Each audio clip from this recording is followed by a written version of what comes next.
Iya, puji Tuhan, nama saya Daniel Muid dari STT RMK, Rumah Murid Kristus Bitung. Mata kuliah Spiritualitas 2. Nah, pada kesempatan kali ini saya akan menjelaskan materi tentang hamba Tuhan dan jabatan. Hamba Tuhan dan jabatan. Nah, manusia memiliki anugerah dari Allah untuk memimpin. Nah, jadi setiap manusia diberikan anugerah dari Allah untuk memimpin. Nah, setiap potensi hebat dalam memimpin ada minus dan plusnya. Seorang pemimpin atau potensi kepemimpinannya bisa positif dan negatif. Jadi setiap pemimpin itu ada positifnya dan juga ada negatifnya. Contoh negatif yaitu Hitler. Hitler adalah orang yang menjadi pemimpin yang menjadi pemimpin untuk membunuh orang-orang Yahudi karena menyaingi salah satu ras dari Jerman. Dan terjadilah Perang Dunia Kedua. Jadi dia menyerangi orang Yahudi, membunuh orang Yahudi, sehingga terjadilah Perang Dunia Kedua. Itulah contoh pemimpin yang negatif. Nah, kita bisa lihat dalam Amsal 29 ayat 2. Amsal 29 ayat 2. Kita baca menurut versi firman Allah yang hidup.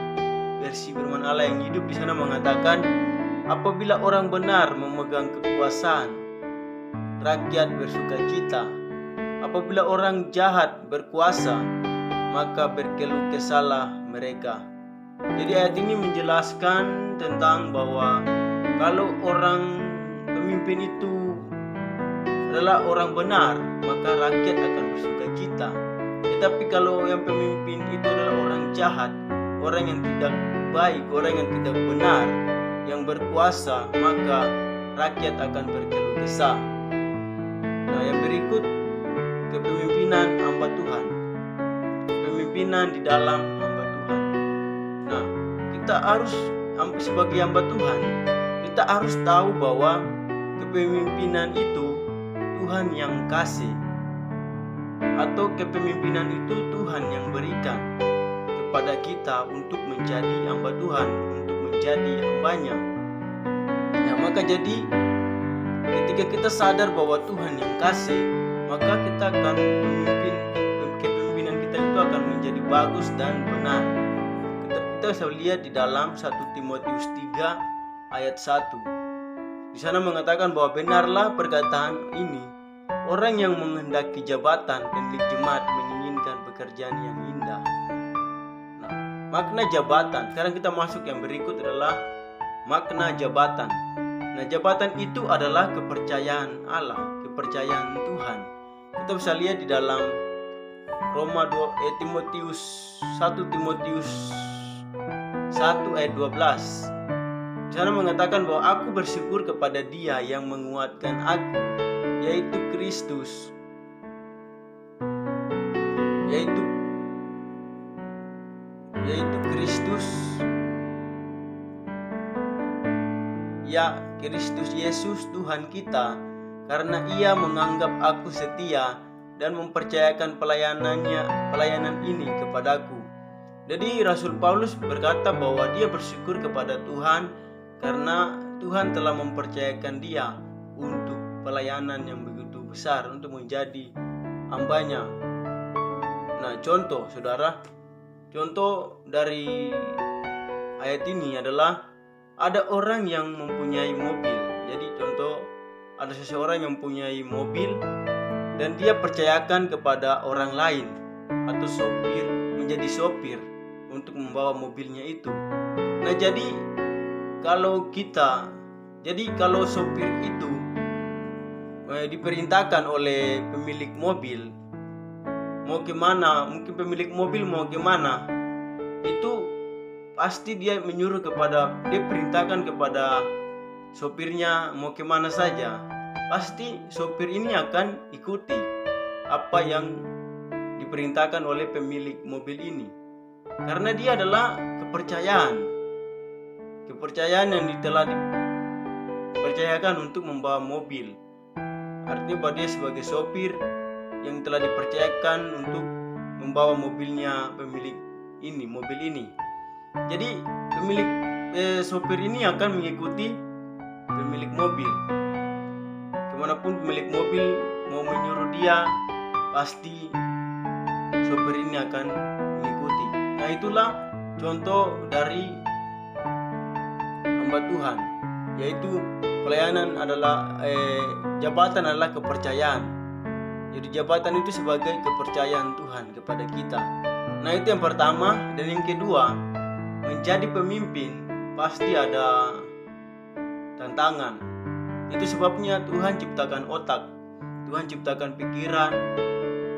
Karena menjadi pemimpin itu pasti memiliki tantangan untuk memimpin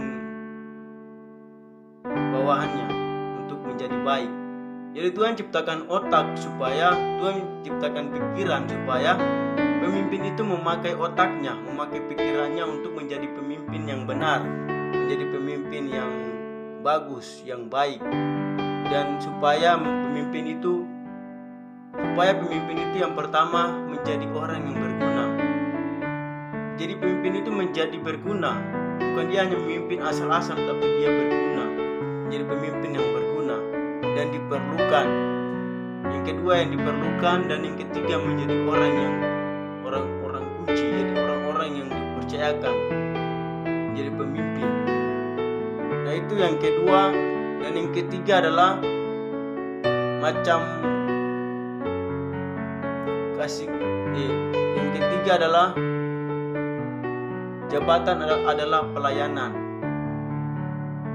Yang ketiga adalah jabatan adalah pelayanan. Kita bisa lihat dalam Lukas 22 sana ayat-ayat 20 dan selanjutnya. Di sana kita bisa lihat bahwa di mana dipercayakan untuk pelayanan. Jadi jabatan adalah pelayanan. Jadi kesempatan untuk kita melayani. Selagi masih diberikan jabatan untuk pelayanan, itu artinya bahwa ada kesempatan untuk melayani Tuhan. Itu adalah ketika kita menerima jabatan, artinya kita punya kesempatan untuk melayani Tuhan. Artinya nama Tuhan dipermuliakan melalui kita sebagai hamba Tuhan. Nah, itu yang ketiga. Yang keempat, kesempatan untuk melakukan sesuatu yang besar. Jadi sebagai pemimpin kita harus memiliki kesempatan untuk melakukan sesuatu yang besar. Contohnya seperti Nehemia membangun tembok. Ketika tembok